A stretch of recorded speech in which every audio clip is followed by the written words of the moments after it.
Bom dia, minhas senhoras e meus senhores, sejam bem-vindos de novo à 15ª Conferência de Valor APA. Agradecemos que tomem os vossos lugares, dentro de instantes iremos dar início aos trabalhos.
Muito bom dia a todos. Bem-vindos então a este segundo dia de trabalhos desta 15ª Conferência de Valor da Associação Portuguesa de Administradores Hospitalares, focada na gestão do doente agudo. Para o primeiro tema da manhã, convido ao púlpito o Elfan Júnior, do Grupo Brasileiro de Classificação de Risco, para nos falar da linha da frente, inovação e desafios nos serviços de urgência. Professor, por favor.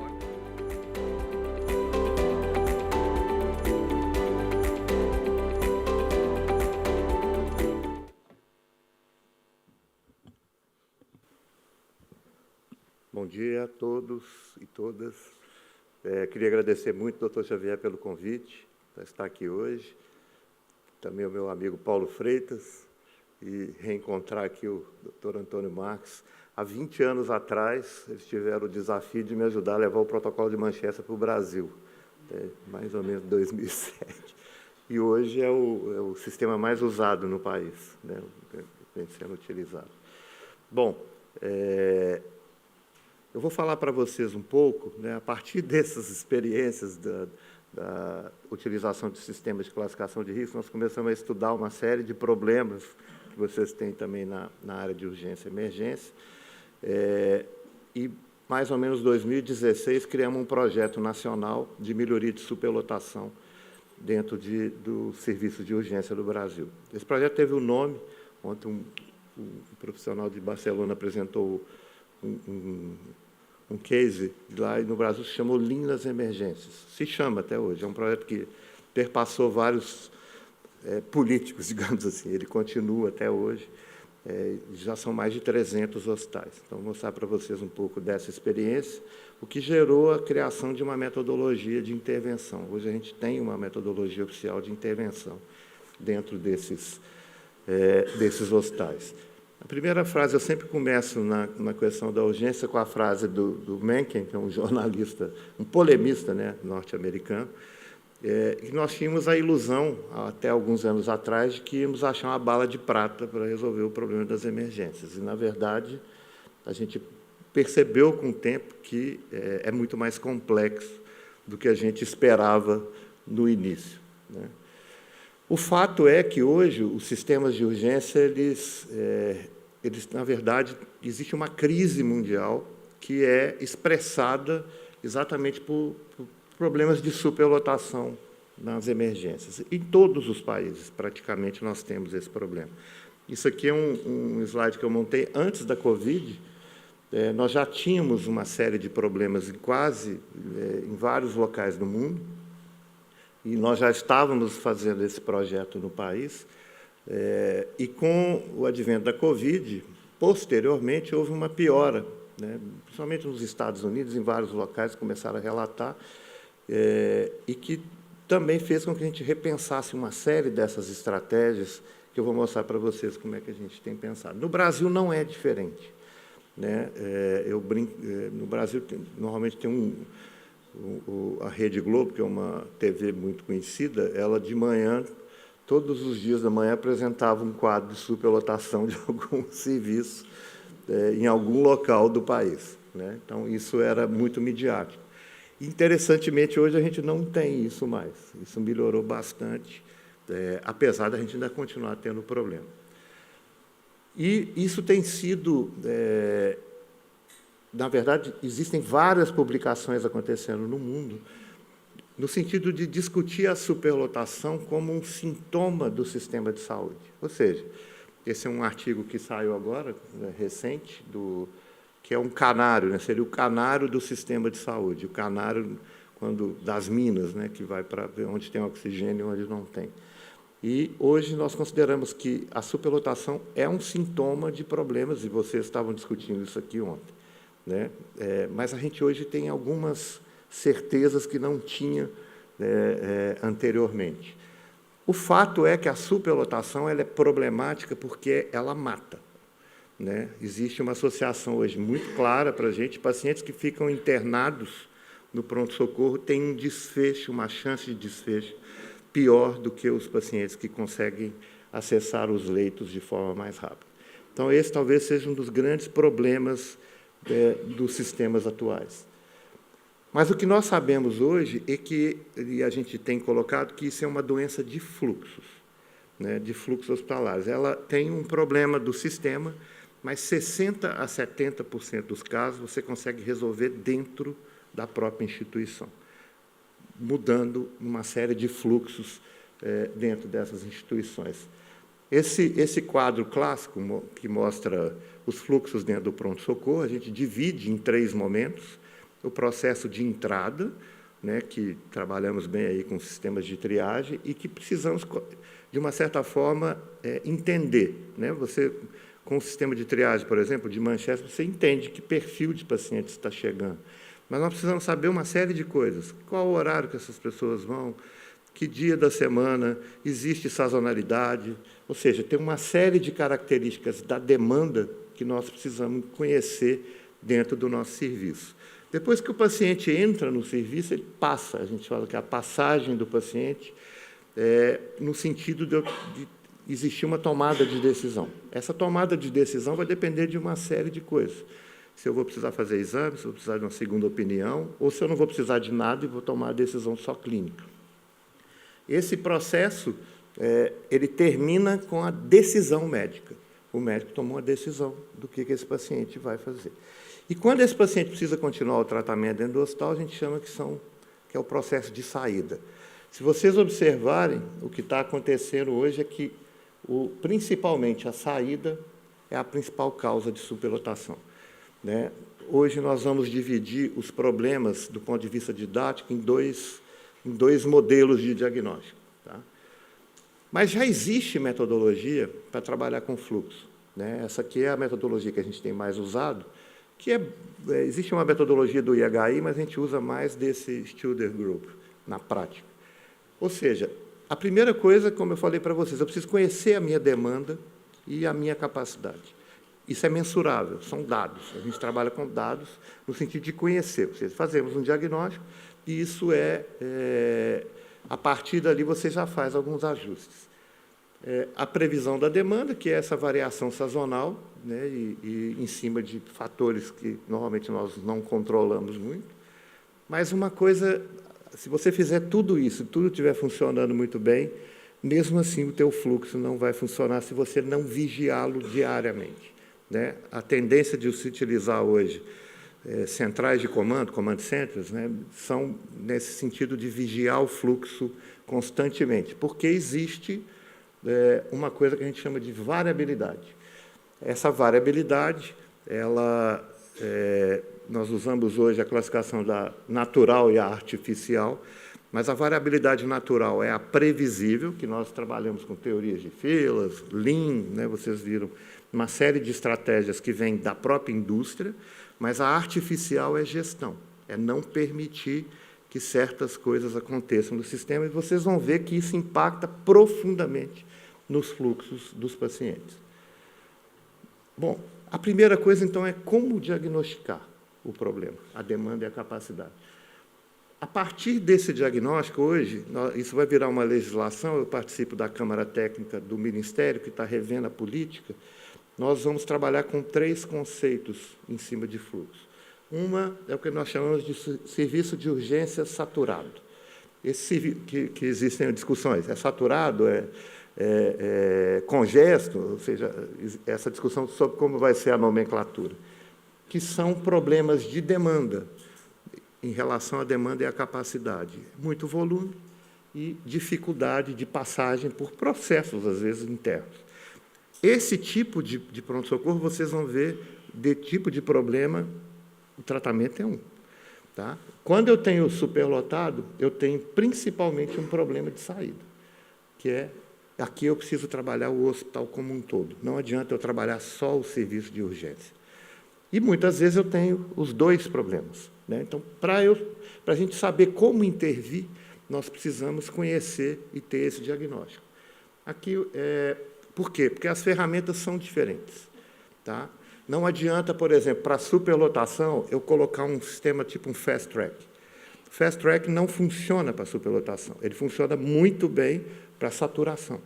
Tá? Ele é uma estratégia para saturação, mas ele vai impactar pouco na questão da superlotação. Melhora, talvez, o processo de gestão, porque tira alguns pacientes de risco mais baixo. Essa é a primeira coisa que nós aprendemos. Né? A gente, muitas vezes, tirar os pacientes de risco baixo não resolve superlotação. Tá? Isso é uma coisa que nós, hoje, temos convicção. Bom, e aí como é que eu enxergo? Isso aqui é um exemplo de um diagnóstico de um serviço de urgência que estava saturado. Né? Aqui, nós já sabemos, por aqui, pela curva, essa curva de entrada, né, que tem baixa procura de madrugada, um pico normalmente às 9, 10 horas da manhã, depois um segundo pico à tarde, ela é universal. Se vocês fizerem do serviço de vocês, provavelmente é muito parecido, com algumas variações, tá, que tem a ver muito com a cultura. Mas uma coisa que a gente já mediu aqui é que horas que as pessoas entram e que horas que as pessoas dão alta.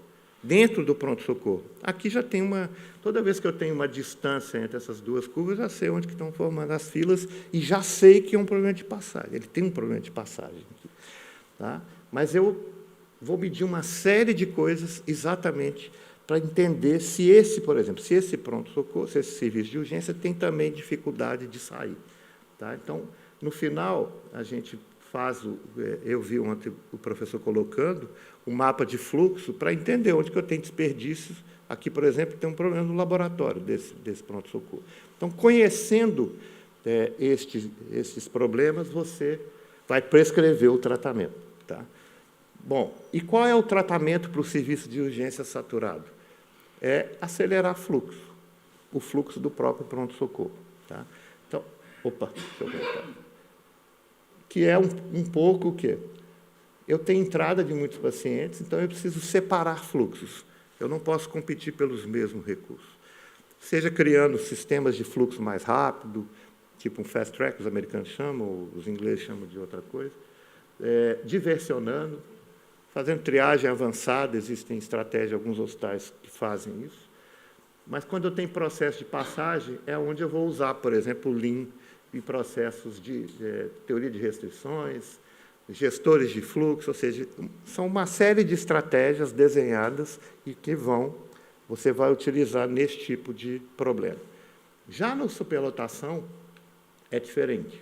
Aqui também é um grande hospital, o Paulo e o Antônio conhecem, lá de Belo Horizonte, um hospital público de 500 e poucos leitos, e ele tem uma superlotação. Tá? Principalmente quando eu meço a saída, aqui é um score de superlotação, o NEDOX, vocês veem que ele constantemente está acima de 100. Ou seja, esse pronto-socorro, ele está superlotado constantemente. Ele também tem problema de passagem, tá? Mas aqui eu coloquei mais para vocês verem qual é a diferença. E aqui, se eu não olhar aqui eu preciso olhar o hospital inteiro. Então, por exemplo, esse serviço, o meu hospital, ele tem uma taxa de ocupação média de 97%, por exemplo, na clínica médica, né, que era uma dificuldade de saída. E eu preciso olhar o bloco cirúrgico também, porque ele também tinha cirurgias eletivas. Todo hospital que tem cirurgia eletiva e pronto-socorro, vocês vão ver que uma das causas de superlotação é a variabilidade artificial da cirurgia. Então, eu preciso intervir também na cirurgia desse hospital. O processo de intervenção aqui é bem mais complexo do que no outro. Então, hoje, para a gente, a superlotação ela é um problema de fluxo intra-hospitalar, não é um problema de fluxo só do pronto-socorro. Eu preciso trabalhar o hospital como um todo. E aí, claramente, não é problema de pacientes de baixo risco. Tá? Se você tirar os pacientes de baixo risco do hospital, você não resolve a superlotação, você melhora a saturação. Tá? Então, essa é uma coisa que nós já conhecemos. Tem uma relação forte, né, o chamado board, né, o paciente que está aguardando o leito. Se eu não tenho giros de leitos hospitalares, se você chegar de manhã, sua taxa de ocupação for acima de 90% no pronto-socorro, você não vai conseguir internar seus pacientes. E esses pacientes vão ficar no pronto-socorro. E o outro problema que nós conhecemos hoje é que, se eu não separo fluxos da cirurgia e não trabalho a cirurgia, eu também tenho risco alto de ter superlotação. Uma coisa muito estudada é a concentração de cirurgias em dias da semana, quando eu tenho eletivas junto com o pronto-socorro. Normalmente, o pronto-socorro vai superlotar na segunda, na terça e na quarta-feira. Tá? Então, hoje, a gente conhece bem, tem quase 200 hospitais que a gente estudou, que isso fica muito claro. Bom, e como que a gente atua? Aqui é diferente, eu preciso envolver o hospital como um todo, eu preciso conhecer o fluxo do hospital. A primeira estratégia é aumentar a comunicação do hospital com o pronto-socorro. Estratégias de reuniões rápidas, que os americanos chamam de huddle, uma série de estratégias no sentido de você conhecer o problema diariamente que está acontecendo. Eu preciso ter uma política de alta no hospital. Eu preciso criar uma política de alta. Os leitos não podem ficar à deriva, né? Então, eu tenho que centralizar e trabalhar com centros de comando, ou seja, alguma coisa desse tipo que a gente precisa trabalhar. Temos usado muitos planos de capacidade plena para situações extremas, quando a superlotação está, de uma certa forma, incontrolável naquele dia, mas uma coisa estratégica para ser usada rapidamente. Separar o fluxo do bloco cirúrgico e reduzir a variabilidade artificial. Tá? E aqui atuando para fora, aqui não é para o anterior. Aqui, na superlotação, não é uma questão da atenção primária. Aqui é preciso ter alguma saída pós-hospital. Então, hospitais de longa permanência, estratégias, internações domiciliares, tudo isso eu preciso pensar como uma estratégia para o hospital. Aqui é um exemplo de um grande hospital em Curitiba, né, de 400 e poucos leitos, um hospital de trauma, que, no plano de capacidade plena deles, eles aumentaram, eles já fazem isso, uma espécie de plano de catástrofe, e eles colocaram esse sinalizador. O plano tem 4 níveis.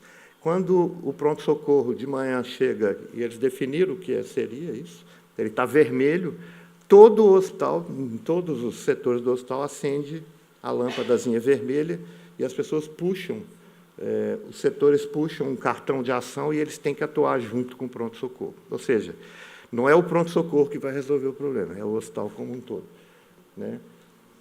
Esse é um artigo do ano passado, do grupo do Peter Vicelli, de Nova York, do Stony Brook, mas com o professor Eugene Litvak, que é da Joint Commission, e ele mostrando que Nova York, por exemplo, eles fizeram um estudo de internações em Nova York, que segunda, terça e quarta eu tenho problemas em Nova York, mas quinta, sexta, sábado eu já não tenho tanto problema.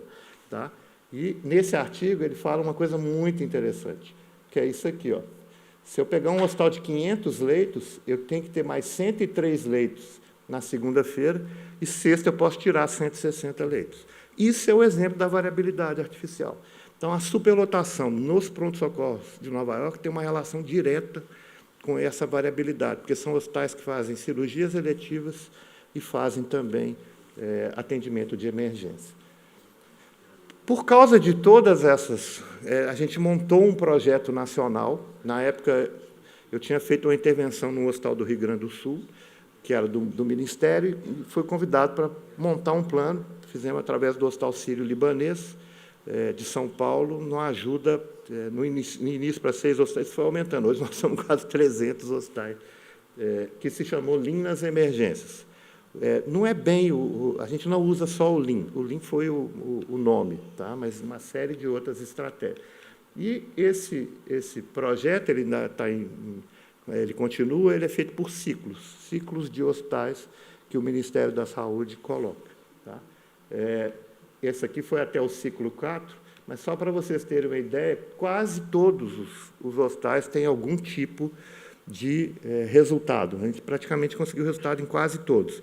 Qual é a dificuldade? É a sustentabilidade, tá? Que eu preciso fazer uma mudança de cultura. E o próprio Ministério não cobrava muito depois.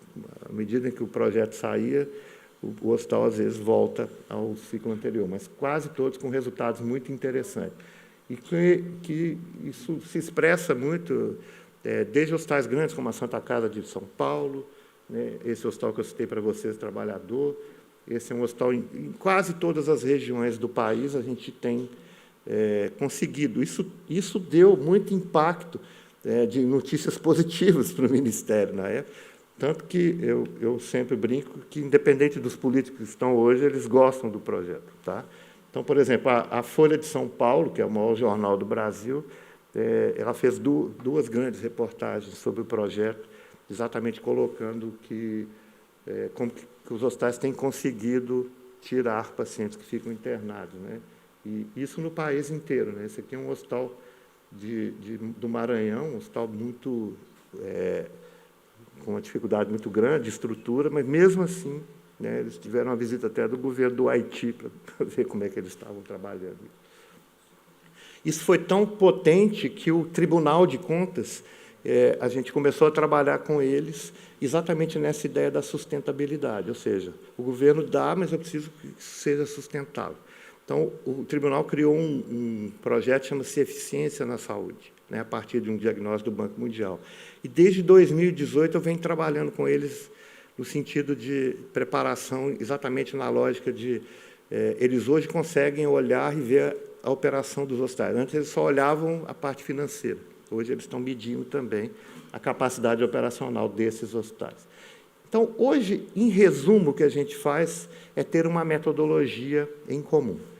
Então, nós precisamos ter um diagnóstico desse hospital, né, do pronto-socorro e do hospital como um todo.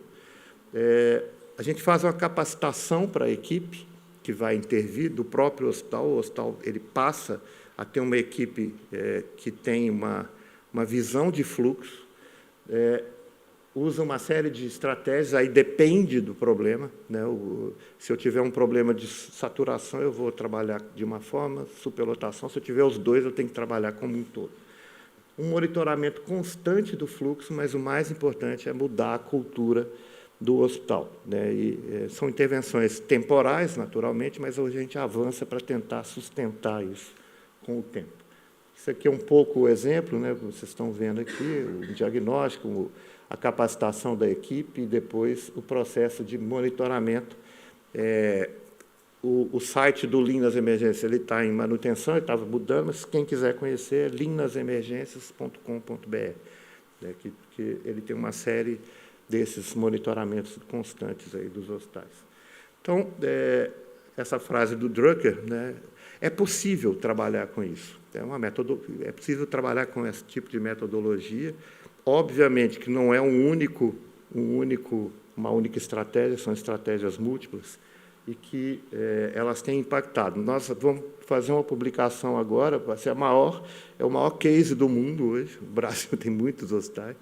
Eu me lembro que o ano passado eu levei o Dr. John Crane, que é um dos pais o livro mais importante nessa parte de utilização de Lean e tudo.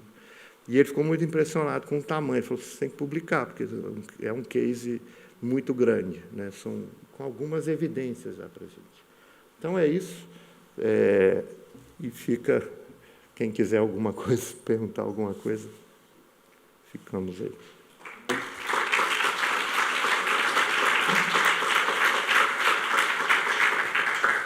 Deixe-me só aproveitar para lhe perguntar, dentro dessa estratégia da sobrelotação e que é preciso envolver todo o hospital, Nós, por exemplo, temos equipas de gestão de vagas, não é? Portanto, de leitos, como diz, mas parece que não é todos os dias ou a todas as horas, e há, obviamente, também, é coincidente, a parte das cirurgias, que, obviamente, ou os doentes ficam mais tempo à espera, mas eu queria lhe perguntar, nós temos um problema acrescido, eu queria perguntar-lhe se o Brasil também sente isso. Nós temos muitas camas agudas nos hospitais ocupadas, camas preciosas que fazem falta, ocupadas por pessoas que já não precisam desses cuidados agudos. Esse fluxo posterior, que precisa de articulação transversal, nomeadamente com outros ministérios, como a de Segurança Social, também sentem essa dificuldade e também têm projeto para tentar acelerar essa articulação? Sim, essa é uma das estratégias. Uma das estratégias é implantar uma política de alta no hospital. Tá? Obviamente que aí existem os pacientes, não sei se vocês têm aqui, mas, por exemplo, há inclusive judicialização para pacientes pacientes que têm dificuldades sociais para não saírem. O que a gente tem conseguido de alguns desses sistemas, o Brasil tem vários sistemas de saúde, digamos. Tem um grande sistema, mas cada município, às vezes, tem uma forma de estruturar. Por exemplo, em Porto Alegre, que é a capital do Rio Grande do Sul, eles criaram um hospital de referência para pacientes crônicos. Então, o paciente ficou mais de 30 dias dentro de um hospital de agudos, esse paciente já é elegível para ir para esse hospital. Então, é feita toda uma estratégia, tem um protocolo combinado e esse paciente é puxado. Aqui, usando um pouco a lógica do Linho, que a gente tem colocado aqui, para eu conseguir fazer isso, eu não posso empurrar o paciente para o leito, eu preciso que alguém puxe ele. Tá? Então, inverte o jogo. E isso não são todos, tá? A gente tem colocado que é importante ter esse tipo de... Ou estratégias de internação domiciliar, existe esse problema. Esse é um problema sério, né? Agora, é um problema difícil de convencer os políticos, provavelmente, não sei se vocês têm esse problema, mas no Brasil, 70%, eu tenho trabalhado isso com o Tribunal de Contas, dos hospitais brasileiros tem menos de 50 leitos. E aí, quando você pega a média a taxa de ocupação média do país, ela é baixa. Ela fica em torno de 35% a 40%. As pessoas não internam nesses hospitais, provavelmente porque são espertas e sabem que não vai funcionar bem. Quem está superlotado são os grandes hospitais, os hospitais maiores. Eles têm mais dificuldade. Então, esse é um problema de difícil resolução, e uma das ideias, até copiando, acho que vocês fizeram isso, a Espanha também, que é usar esses hospitais menores para serem hospitais de retaguarda, para os pacientes voltarem para eles. Mas também, essa é uma discussão política, né? Não é tão simples. Claro, mas é um desafio atual. Muito obrigada, professor. Obrigada, até Obrigado. já. Obrigada.